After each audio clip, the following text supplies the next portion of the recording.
వీక్షకులకు నమస్కారం. మీ సమస్య త్వరగా పరిహారం కావాలి అంటే, మీ సంకల్పం త్వరగా నెరవేరాలంటే, మీరు ఏ రోజు, ఏ నక్షత్రాన, ఏ తిథియనందు మీరు పరిహారం చేస్తే మీకు అనుకూలమవుతుంది అని తెలుసుకొని పరిహారం చేయాలి. తర్వాత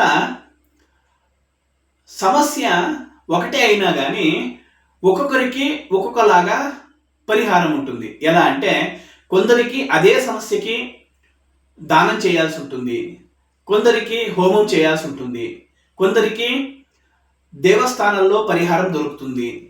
ఇలా ఒక్కొక్కరికి ఒక్కొక్కలాగా పరిహారం ఉంటుంది. అంతేగాని అందరూ ఒకేలాగా పరిహారం చేస్తే అది వారికి సమస్య కూడా అయ్యే అవకాశం ఉంటుంది.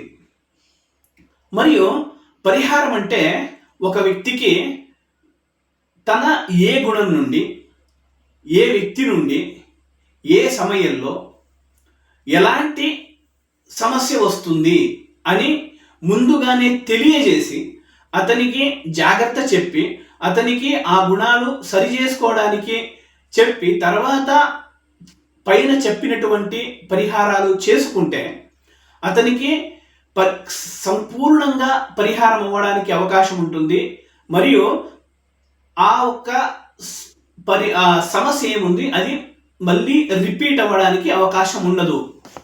తర్వాత ఏ పరిహారానికైనా గ్రహబలం కానీ, నక్షత్ర బలం కానీ, తర్వాత ఆ సమస్య తీవ్రతను సరిగ్గా చూసి అర్థం చేసుకుని పరిహారాన్ని సూచించాల్సి ఉంటుంది. ఇలా మీరు ఏ సమస్యకైనా పరిహారం పొందాలి అంటే ఈ ఒక్క నంబర్కు సంప్రదించండి అని తెలియజేస్తూ అందరికీ నమస్కారం.